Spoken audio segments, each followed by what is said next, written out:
पूज्य गुरुदेव को प्रणाम। सभी अभ्यासी भाई बहनों को नमस्कार।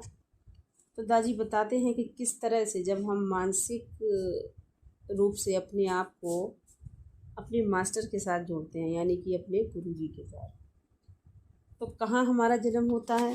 हमारा जन्म होता है दिव्य लोक में, और शरीर के रूप में हम यही भौतिक जीवन में ही रहते हैं। तो उन्होंने बताया है कि इस समय के दौरान शिष्य गर्भ में स्थित एक शिशु की भांति गुरु से ऊर्जा प्राप्त करता है और गुरु के विचारों की तरंगों से पोषित होता है।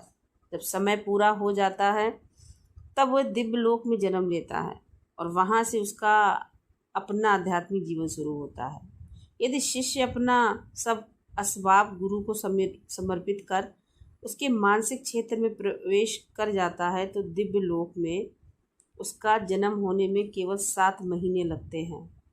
जब शिष्य 7 महीने के बाद दिव्य लोक में एक आध्यात्मिक अस्तित्व के रूप में जन्म लेता है तो उसकी आत्मा का क्या होता है, यह प्रतिकृति कैसे बनती है।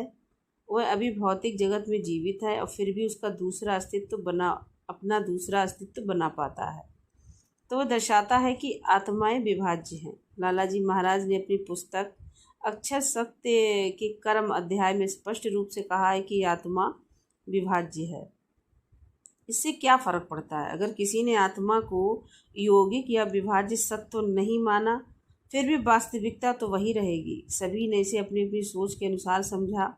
वेदांती, सांख्य योगी, यही नहीं साधु संतों ने भी इसे समझने में भूल की है।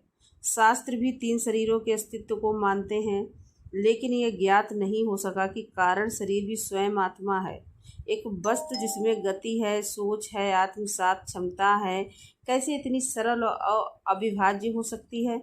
यह निश्चित ही यौगिक होना चाहिए।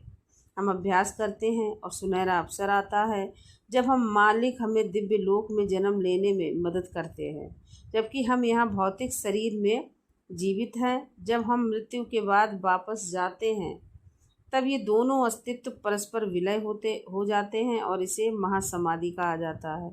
ऐसे अस्तित्व के पास जो मुक्त हो चुका है, दिव्य लोक में रहते हुए पृथ्वी पर या किसी अन्य ग्रह पर प्रकट होने की स्वतंत्रता होती है।